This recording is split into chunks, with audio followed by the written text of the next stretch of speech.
إن الحمد لله نحمده ونستعينه ونستغفره ونعوذ بالله من شرور أنفسنا ومن سيئات أعمالنا.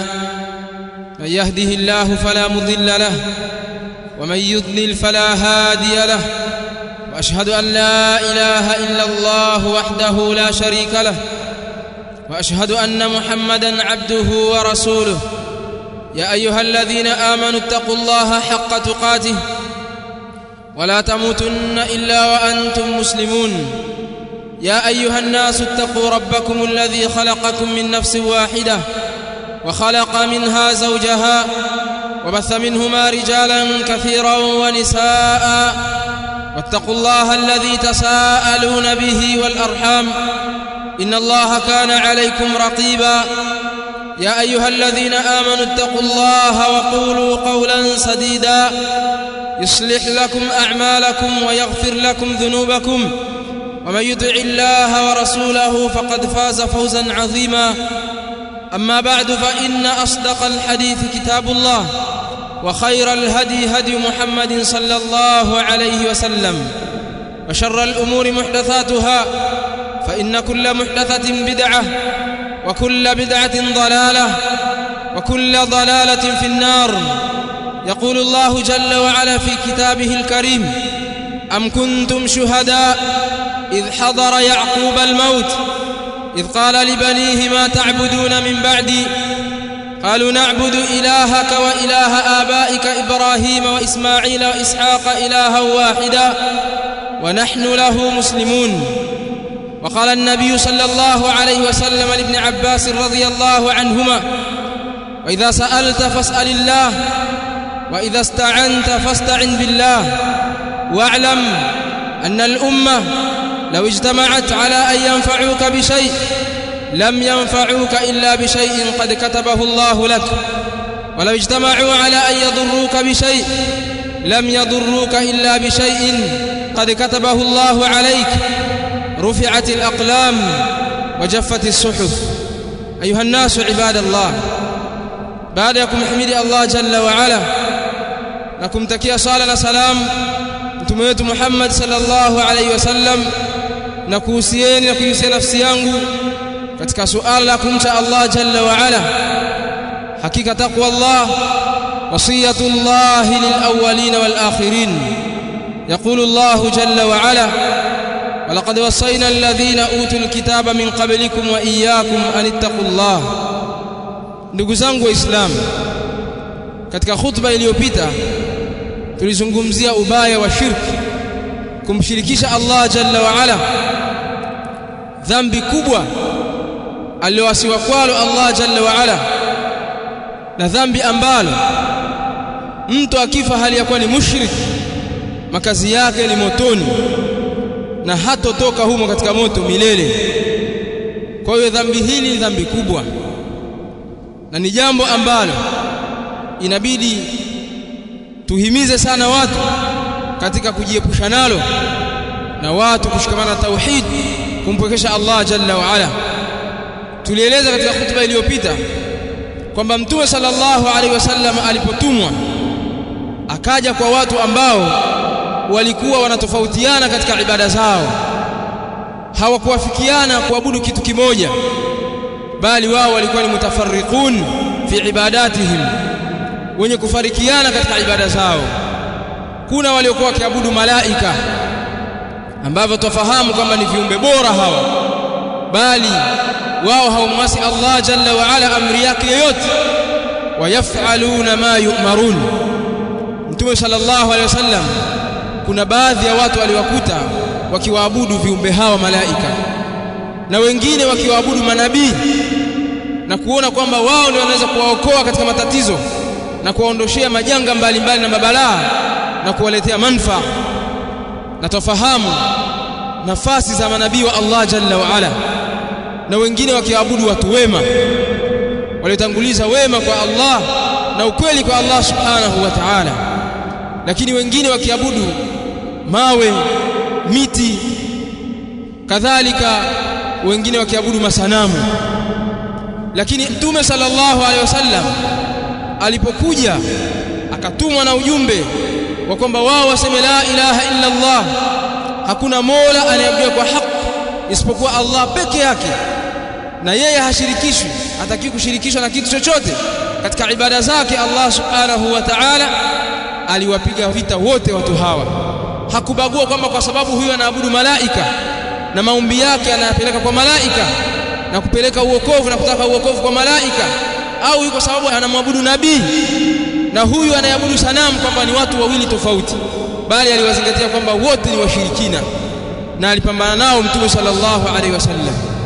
Na ayati zimekuja mbalimbali za kuonesha kwamba haya yamethibiti, watu walikuwa wakiabudu hayo, bali ayati zinaonesha kwamba kuabudu malaika ni katika kufuru, kumkufuru Allah jalla wa ala, pale aliposema Allah subhanahu wa ta'ala wala ya'murukum an tattakhidhu almalaikata wan nabiyina arbaba, wala hakuamrisheni nabii huyu kuwafanya malaika na manabii kuwa ni waabudiwa kinyume na Allah jalla wa ala. Ayamurukum bilkufri baada idh antum muslimun, hivi atakuamrisheni ukafiri baada ya kuwa nyinyi mshakuwa waislamu? Kwa maana kuabudu malaika na kuabudu anbiya Allah, kupeleka maombi kwao, kutaka uokovu kwao, huo ni ushirikina na ni ukafiri. Hivyo ndivyo Qur'an inavyotuambia, bali mafundisho ya Mtume sallallahu alaihi wasallam ndivyo yanavyotuambia.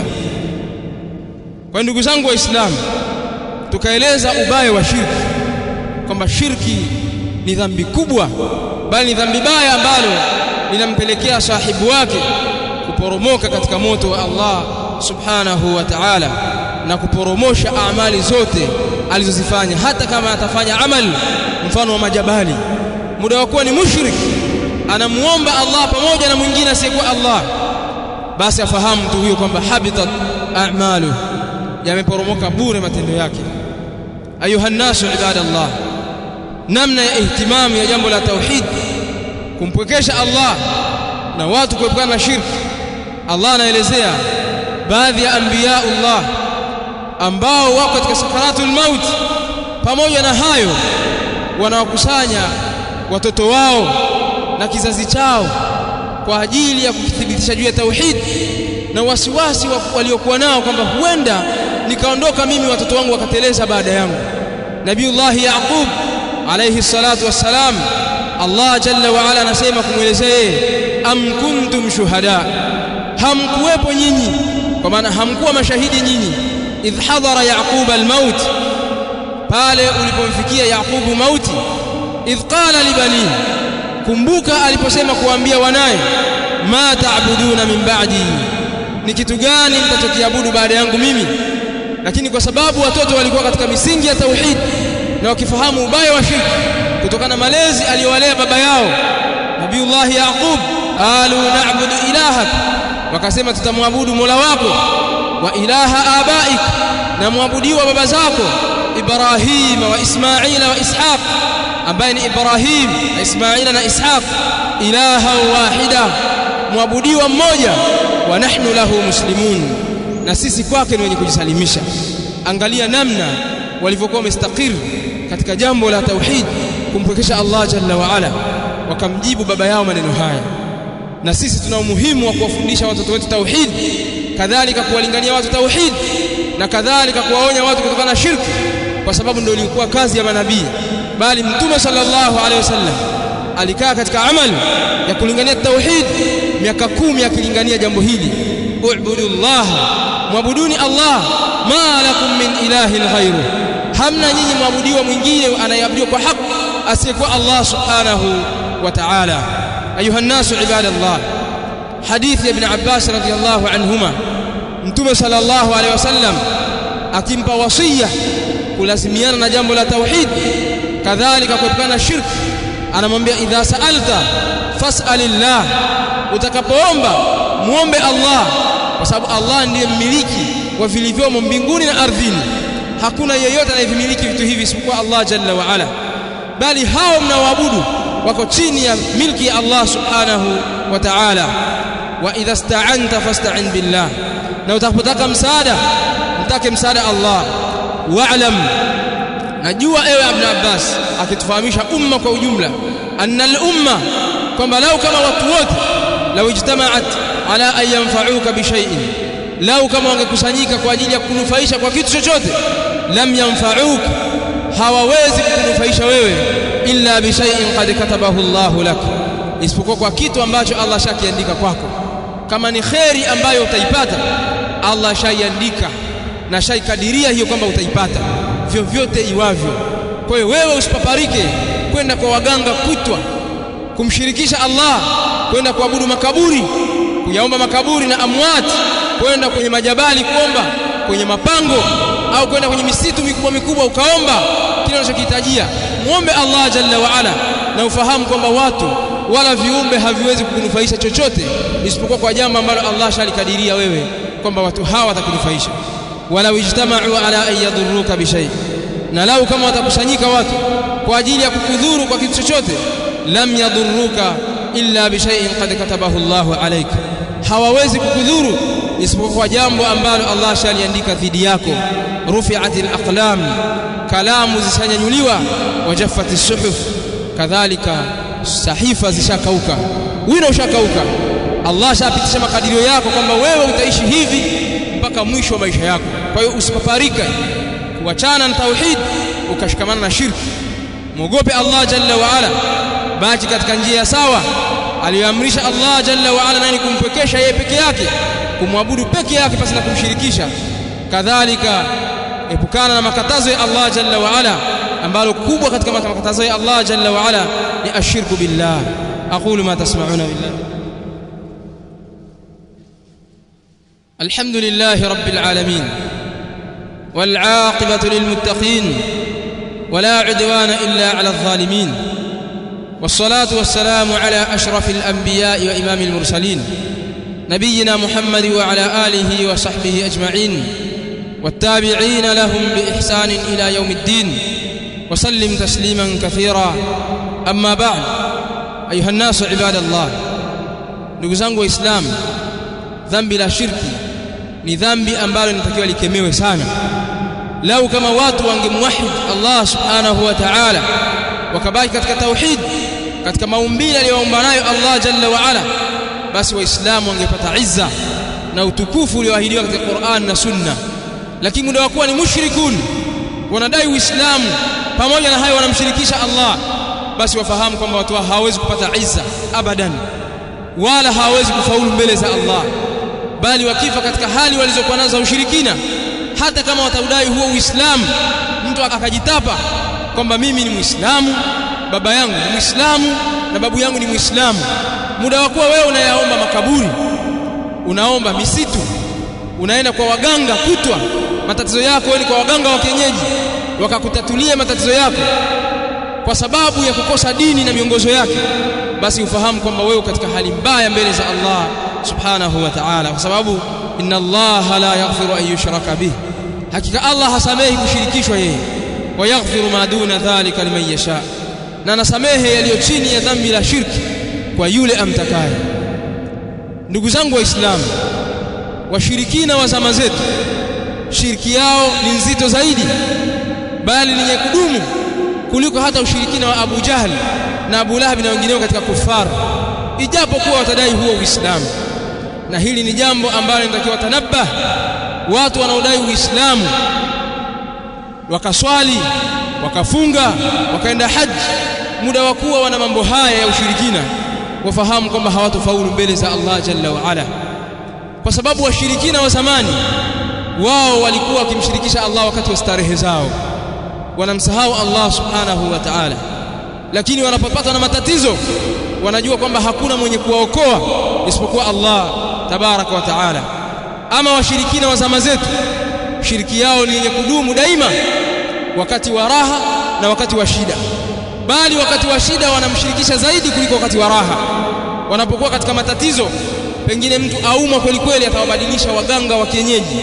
Akienda kwa huyu ataona huyu bado hajaweza tatizo langu, ataenda kwa mganga mkubwa wake zaidi, atazunguka kwa waganga, ataenda kwa yaumba makaburi, mizimu mbalimbali. Huyo mtu anadai kuwa ni Muislamu, amesema la ilaha illa Allah, ni kitu gani kilichokunufaisha la ilaha illa Allah na hali ya kuwa wewe unamshirikisha Allah subhanahu wa ta'ala? Kitu gani kimekunufaisha la ilaha illa Allah?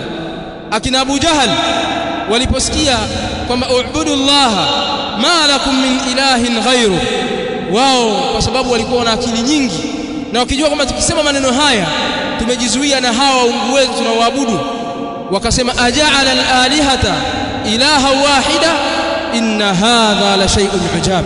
Hivi huyu Muhammad anafanya kuwa waabudiwa wote ni mwabudiwa mmoja tu?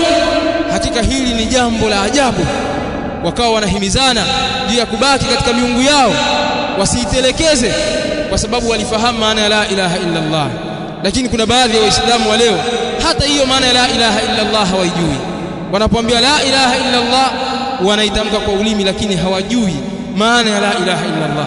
Kutwa wao ni washirikina.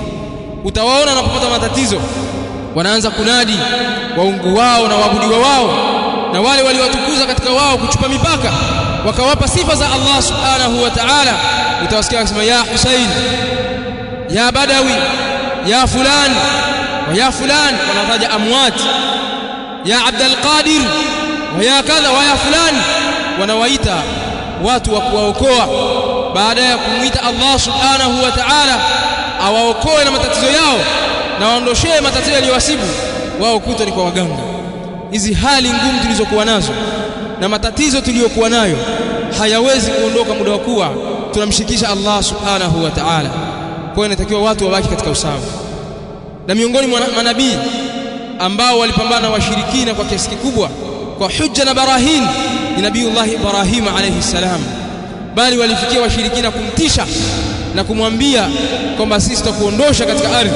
Wakamfanyia vitimbi mbalimbali, bali anbiya Allah wamefanywa mitihani mbalimbali, wamepewa mitihani na Allah kupitia mushrikun. Lakini Nabiiullah Ibrahim alikuwa akiwaambia kwamba wa kaifa akhafu ma ashraktum, vipi mimi nitawaogopa vile mlivyomshirikisha Allah subhanahu wa ta'ala? Nitaogopaje washirikina wenu? Hawa waganga wenu nitawaogopaje? Hawa mizimu yenu nitaiogopaje mimi? Wala takhafuna annakum ashraktum billah, na hali ya kuwa nyinyi hamuogopi kwamba mmemshirikisha Allah. Huyo Allah anayevimiliki hivyo mnavyoniogopesha navyo, nyinyi hamuogopi mnavyogopa hivyo. Vipi mimi niviogope hivyo nisimwogope Allah subhanahu wa ta'ala? Wala takhafuna annakum ashraktum billah ma lam yunzil bihi alaykum sultana, vitu ambavyo Allah hakuteremsha juu yake hujja yoyote kwenu nyinyi. Fa ayyul fariqaini ahaqqu bil amn, ni lipi kati ya makundi haya mawili linalostahiki kuwa na amani? In kuntum ta'lamun, ikiwa nyinyi mnajua. Allah akasema alladhina amanu, wale ambao wameamini, walam yalbisu imanahum bidhulm, na ikawa hawakuchanganya imani yao na shirki, ulaika lahumul amn, hao ndio wenye amani, wa hum muhtadun, na hao ndio wenye kuongoka.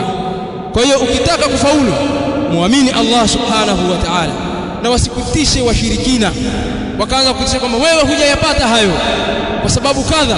Wallahi hawezi kufanya chochote isipokuwa kile ambacho Allah jalla wa ala ashakiandika dhidi yako kwamba kikupate. Na dawa ya kuondosha ya matatizo yako si kwenda kwa waganga wa kienyeji au kutambika katika mizimu au kuyaomba makaburi au kwenda kwenye misitu na miti mikubwa kuiomba au kuomba malaika na anbiya Allah. Si jambo la kuondosha tatizo wala si njia ya kuondosha na matatizo, bali mwelekee Allah jalla wa ala, kwa sababu yeye ndiye anaweza kuondosha matatizo yako uliyokuwa nayo. Yeye ndiye anaweza kuondoshia njaa, ndiye anaweza kuondoshia maradhi yaliyokusibu, yeye ndiye anaweza kuondosha ukame katika ardhi kaleta mvua. Ni Allah jalla wa ala peke yake. Kwa hiyo tumwabudu yeye peke yake Allah subhanahu wa ta'ala, wala tusimshirikishe na kitu chochote. Allahumma inna nas'aluka ridhaka wal janna wa na'udhu bika min sakhatika wan nar. ربنا لا تزغ قلوبنا بعد إذ هديتنا وهب لنا من لدنك رحمة إنك أنت الوهاب. اللهم إنا نسألك علما نافعا ورزقا طيبا وعملا متقبلا. اللهم اغفر لنا ولوالدينا وارحمهم كما ربونا صغارا. اللهم اغفر لنا ولوالدينا وارحمهم كما ربونا صغارا. اللهم اغفر لنا ولوالدينا وارحمهم كما ربونا صغارا. اللهم اشف مرضانا ومرضى المسلمين وارحم موتانا وموتى المسلمين. ربنا لا تزغ قلوبنا بعد إذ هديتنا وهب لنا من لدنك رحمة إنك أنت الوهاب. ربنا اغفر لنا ولإخواننا الذين سبقونا بالإيمان ولا تجعل في قلوبنا غلا للذين آمنوا ربنا إنك رؤوف رحيم. اللهم من أراد بنا سوءا فأشغله في نفسه واجعل كيده في نحره يا سميع الدعاء، واجعل كيده في نحره يا سميع الدعاء برحمتك يا أرحم الراحمين. ربنا آتنا في الدنيا حسنة وفي الآخرة حسنة وقنا عذاب النار. صلى الله وسلم. Ni usiku sana katika Ishura Seminari, na hapa tunaona wanafunzi watatu wakiwa na mwingilia binti moja hivi ambaye anaitwa Agatha. Agatha akalia sana, na hapa anaomba mwache, ila wajomba kumelewa wao na ufuno tamu. Father Damian anaambiwa